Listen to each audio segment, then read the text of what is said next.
Hello and welcome to yet another episode of The Hard Sell, the programme where the stick in the swill bucket rattles back. I'm dressed as a pillock again because today we're going back to 1992 for another Have a break. Easter's come and gone, and with it one of several bank holidays during the spring and summer. Today's break comes from the same bank holiday in 1992, Easter Monday, April the 20th.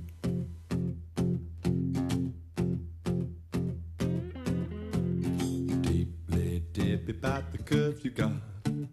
Deeply hot, hot for the curves you got. Deeply dip about the fun we had. As it's a bank holiday, the rain is pelting down, and John Major just unaccountably won a general election, so Britain's pretty miserable all told.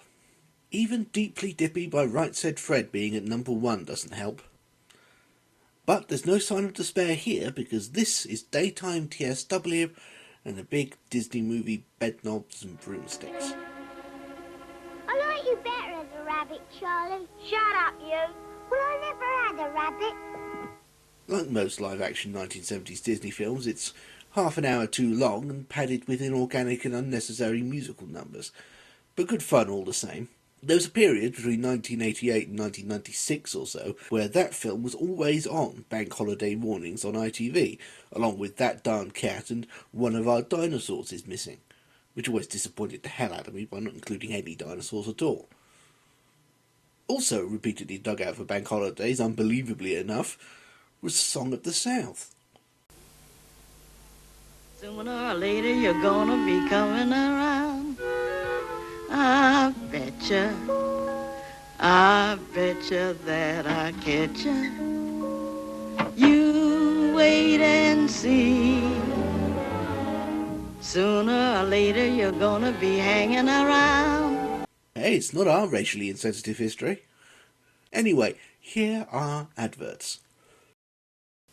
Why do mums Oh god, kids with Skittles! always kiss you in front of your mates? Oh, wait, stand down, they're white. Last time I made that joke, it's a sentence too depressing to continue with. Why does 30 minutes homework take 3 hours? Why do girls always fancy my mates? The pitch for this advert must have been interesting. 3 ordinary teenagers, yes, I mean working class, yes, I mean with London accents, asking rhetorical teenage neurosis type questions in a surreal existential void, getting only grapefruit flavour and hallucinations for answers. It's a guaranteed winner. Of course, these days they'd be thinking things like, why does my knife always pick up more blood than anyone else's? And why are the only trainers in my size always the ones covered in the most razor-sharp bits of window? Why do Skittles taste so fruity? 'Cause there's real fruit juice in them. Yep, there's real fruit juice in them.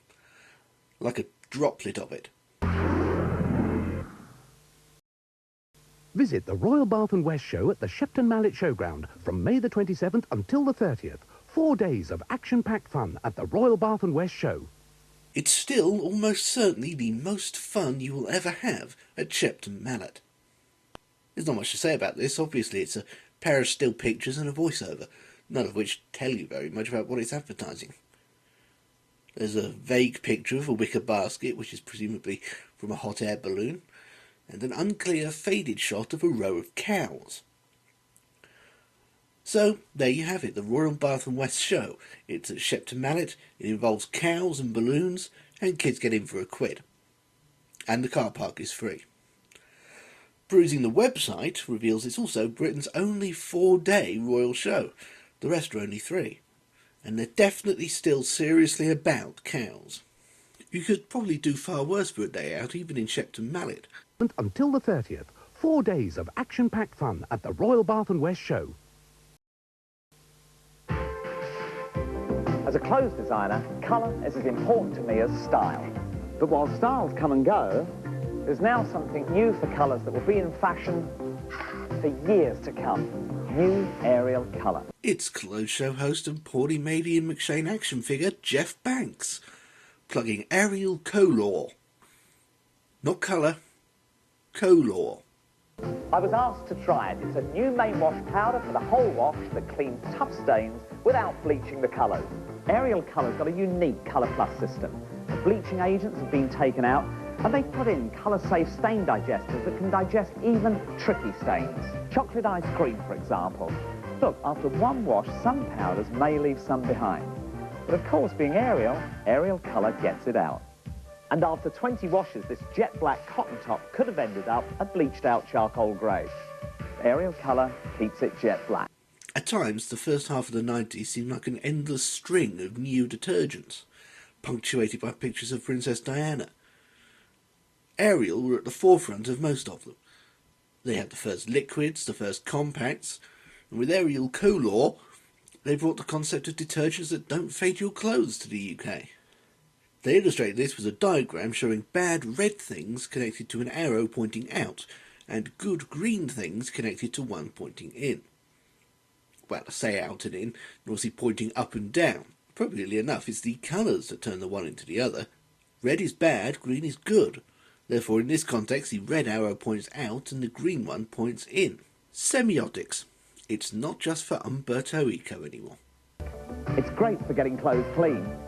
And for colours, brilliant. New Ariel Colour. Digest stains without bleaching out colours. It'll certainly be in my collection. Is he catching a bus or what? Is he catching a bus or what? Is she driving mum up the wall or what? Is she driving mum up the wall or what? Is that a whoosh or what? No, that's a whoosh because that's a what's it. You remember these. The You Only Get a Whoosh with a What's It campaign ensured the humble What's It's place as the Kiddywinks' favourite orange compacted starch abomination for several years. Previous campaigns have focused on slightly dizzying wordplay involving the word what, or what, or what, which by 1992 they'd exhausted. The combination of this approach was probably this painfully 90s artifact from the previous year. That's new, what was that? What? That's new, what was that? What? That's new, what was that? What? That's new, what was that? What? That's new, what was that? What? That's new, what was that? What?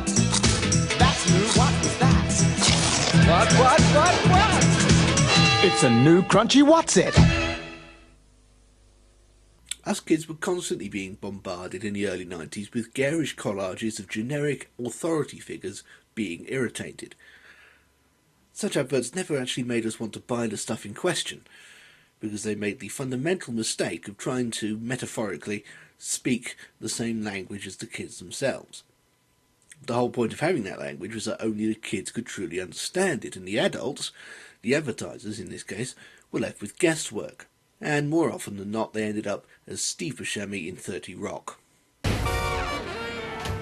How do you do, fellow kids? What? Also, this advert is simply impossibly irritating to anyone with a mind, which might be why Crunchy What's-It's died a death. So Golden Wonder turned instead to Captain Sensible and some maniacally surreal animation. Is he picking his nose or what? Is he picking his nose or what?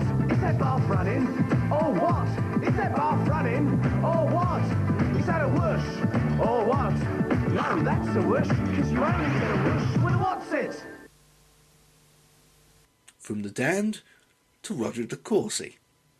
Please enjoy this brief spot for KFC in which Nookie Bear dies of massive internal burns. Try the new zinger from Kentucky Fried Chicken. And put out the fire with a free Pepsi. Yes, in 1992 they were still known over here as Kentucky Fried Chicken. And to my mind, had a classier image than they have now. Which isn't hard, considering some of the insane excesses of the Yum Brands era. They initialised for two reasons. One, everyone called them that anyway. And two, they wanted to play down the word fried with its unhealthy connotations. Ironic, really, because now those three letters put together have an even worse health-related semiotic impact than McDonald's, thanks to the rise of the Famous Bowl and the Double Down, and other such genuinely psychotic additions to the menu that smack of a civilization becoming increasingly desperate for ways to take its mind off its irreversible decline.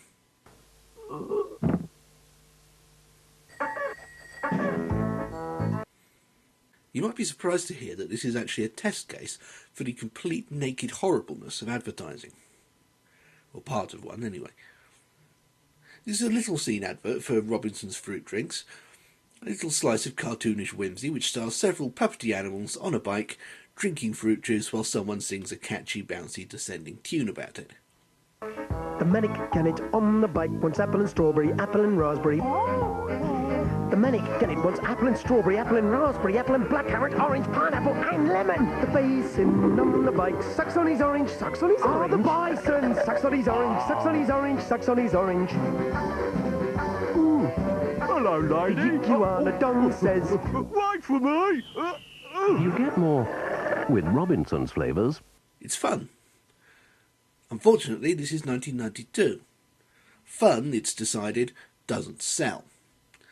Kids don't want fun, they want attitude, spelt with 2 O's and 3 D's. A few months later, the adverts were replaced by redubbed versions with a completely new tune labelling them The Robinsons Gang, and speed-written, semi-rapped lyrics that tried to make them seem cool and funky, and the overall effect was one of the most depressing things I'd ever seen in my young life. Because what they'd done was create a genuinely charming advertising campaign and then deliberately remove the charm and replace it with dead-eyed, precision-targeted shit. But don't take my word for it. Look. Yeah, the Robinsons gang have slurping fun. 'Cause there's a different flavour for everyone. Ah, there's apple and strawberry fun to try. So slurp on your orange, you'll know why. The Robinsons gang have slurping fun. They're all slurping except for one. Hello. Hey, come back here with my Robinsons. Woo. Yeah, the Robinsons gang. Notice that the appearance of a basin makes absolutely no sense at all. For some reason, despite the attitude-laden makeover, these characters failed to catch on. There was another one on a bus, and to be fair, the shark was in sunglasses both times around. the boa constrictor on the bus slopes apple and blackcurrant, apple and blackcurrant. The boa constrictor on the bus slopes. The treat of Guatemala chameleon drinks apple and raspberry, apple and raspberry. Treat of Guatemala chameleon wanted orange, pineapple and lemon. If they didn't think it would fit the song. The hammerhead shark on the bus says, I'm going to eat the driver. You get more with Robinson's flavours. Ultra hot, ultra cool, ultra hair Barbie. Well, it is a kids' film. Comb it out, add some depth, jelly scrunch it, now it's set. Make it fun, make it now. Hair so long it's totally wow. Ultra hair Barbie, you've got something special. I don't have much to say about this really. It's a Route 1 advert for a version of Barbie who has massive hair that you can style and comb and apply hair gel to and braid, and I'm sorry, I'm a boy. I don't see how any of this constitutes leisure. Then again, I'm sure my sister would have said the same about this particular offshoot. I mean, she had Barbies, but she didn't spend decades plaiting their hair. She had hair of her own to plait. This, to me, seems like the girl's equivalent of Meccano to regular Barbie's Lego. Because with Lego, you just stick things together and make stuff. Meccano requires spanners and screws and the principles of engineering. And to me, it therefore crosses the line from play into work. But some kids love it, and they far prefer Meccano to Lego because they love the additional detail. They have engineer's instincts. This seems like the sort of thing for aspiring beauticians instead of engineers. Ultra hair Barbie, Ken and Whitney come with Barbie styling gel. Ken has new combable hair. Good for Ken. To get my hair into great condition, I don't need 2 bottles. Take 2 bottles into the shower? What are you, some kind of loser? Give me convenience or give me death. I need 1 bottle. Vidal Sassoon Wash and Go. Great hair, no fuss. Everything in the 90s was compacted or combined or both from Nutella and peanut butter in the same jar to 2-in-1 detergents and fabric softeners, and the equivalent of the latter for the human head, the 2-in-1 shampoo and conditioner, pioneered by the late Vidal Sassoon with Wash and or Go. In all cases, as soon as the original pioneering product came on the market, there was a mad scramble amongst everyone else in the industry to basically copy it. Vidal Sassoon Wash and Go. Great hair, no fuss. Why are Skittles packets bigger? Oh, look, it's the young George Stobart again. Because there's more in them. Obvious when you think about it. Taste the rainbow, motherfucker! And then we're back with bed knobs and broomsticks. The bad news is it's still 20-odd minutes before the cartoon bed. The good news is there's still a Bruce Forsyth cameo to look forward to. Besides, it's pissing down with rain out there. John Major's the Prime Minister for 5 more years. And right said Fred at number 1. These are halcyon days of your youth. Oh, see those legs, man. Miles and miles. I said, oh, my love, I can't make head nor tail of passion. Oh, my love, so let's set sail for seas of passion. Oh, my love, I can't make head nor tail of passion. Oh, my love, so let's set sail for seas of passion now.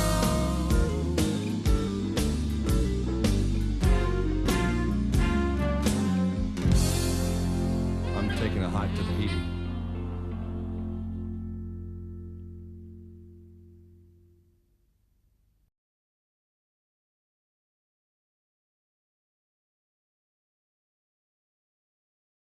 Yes, Ralph, smashing that. Hey you lovely people, thank you for watching. Do you want to see these things a week before anyone else? Do you want access to even more video essays, random musings, and absurdist close-down based humour?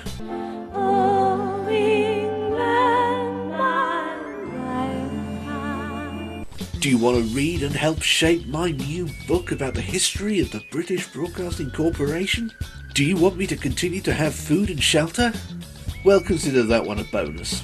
Support me on Patreon now. Only good can come of it. I promise.